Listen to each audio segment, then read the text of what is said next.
എല്ലാ മാന്യ പ്രേക്ഷകർക്കും ഹരേ കൃഷ്ണ എന്ന ഈ ചാനലിലേക്ക് സ്വാഗതം. ജ്യോതിഷ സംബന്ധ വിഷയങ്ങളാണ് നമ്മൾ ഈ ചാനലിലൂടെ ചർച്ച ചെയ്യാൻ ഉദ്ദേശിക്കുന്നത്.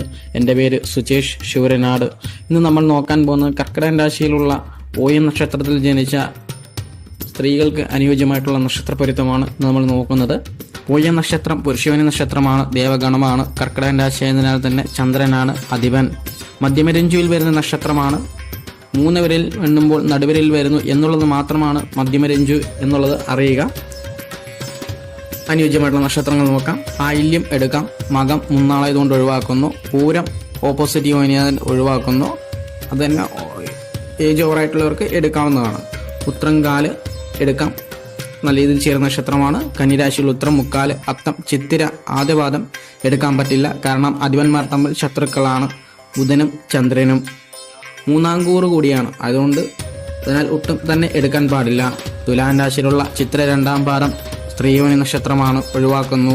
ചോതി, വിശാഖം മുക്കാല്, വൃശ്ചിക രാശിയിലുള്ള വിശാഖം കാല് എന്നീ നക്ഷത്രങ്ങൾ എടുക്കാം. അനുയോജ്യമായിട്ടുള്ള നക്ഷത്രമാണ്. അനിഴം എടുക്കില്ല, കാരണം അഞ്ചൻമു നക്ഷത്രമായതിനാൽ ഒഴിവാക്കുന്നു. തൃക്കേട്ട എടുക്കാം, നല്ല രീതിയിൽ ചേരുന്ന നക്ഷത്രമാണ്. ധനുരാശിയിലുള്ള മൂലം, പൂരാടം, ഉത്രാടം കാല് എടുക്കാം. ഷഷ്ടാഷ്ടമായതിനാൽ പോലും അതിൻ്റെ അധിപന്മാർ തമ്മിൽ നല്ല ഇഴുകിയ ബന്ധമായതിനാൽ എടുക്കാം. വ്യാഴവും ചന്ദ്രനും അത്രയധികം ഇഴുകിച്ചേർന്ന ബന്ധമായതിനാൽ നല്ല സുഖസുന്ദരമായിട്ടുള്ള ജീവിതമായിരിക്കും. മകരൻ രാശിയുള്ള ഉത്രാടം മുക്കാല്, തിരുവോണം എടുക്കാം, നല്ല രീതിയിൽ ചേരുന്ന നക്ഷത്രമാണ്. അവിട്ടം എടുക്കില്ല, കാരണം ഓപ്പോസിറ്റ് യോനിയായതിനാൽ ഒഴിവാക്കുന്നു.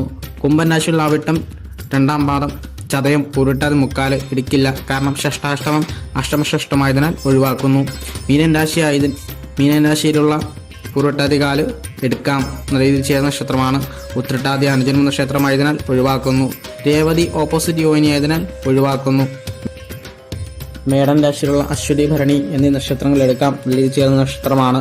കാർത്തികകാല് സ്ത്രീയോനിയായതിനാൽ ഒഴിവാക്കുന്നു. ഇടവൻ രാശിയിലുള്ള കാർത്തിക മുക്കാല്, രോഹിണി, മകയിരം, ആദിപാദം എടുക്കില്ല, കാരണം 3-ാം കൂറ് സംഭവിക്കുന്നതിനാൽ ഒഴിവാക്കുന്നു. മിഥുനൻ രാശിയിലുള്ള മകയിരം 2-ാം പാദം, തിരുവാതിര, പുണർദം മുക്കാല് എടുക്കില്ല, കാരണം സ്ത്രീയോനിയ നക്ഷത്രങ്ങളാണ്.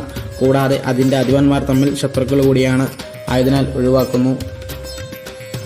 നക്ഷത്രപരിതമില്ലാതെ തമ്മിൽ തല്ലും വിവാഹവും ബന്ധം വേർപിരിയുന്ന നിലയിലൊക്കെ പോയി നിൽക്കുന്ന ആളുകൾ ഒട്ടും ഭയപ്പെടേണ്ട ആവശ്യമില്ല. കാരണം ഗുരുവായൂരപ്പന് വഴിപാട് കഴിപ്പിക്കുന്നതിനും അതുപോലെ തന്നെ കൊടുങ്ങല്ലൂർ തിരുവഞ്ചിക്കുളം മഹാദേവ ക്ഷേത്രത്തിൽ ദമ്പതി പൂജ കഴിപ്പിക്കുന്നതും യക്ഷിയമ്മയ്ക്ക് വഴിപാട് ചെയ്യുന്നതും പൂജ കൊടുക്കുന്നതും ഒക്കെ വളരെയധികം ഗുണം ചെയ്യും എന്ന് മനസ്സിലാക്കുക.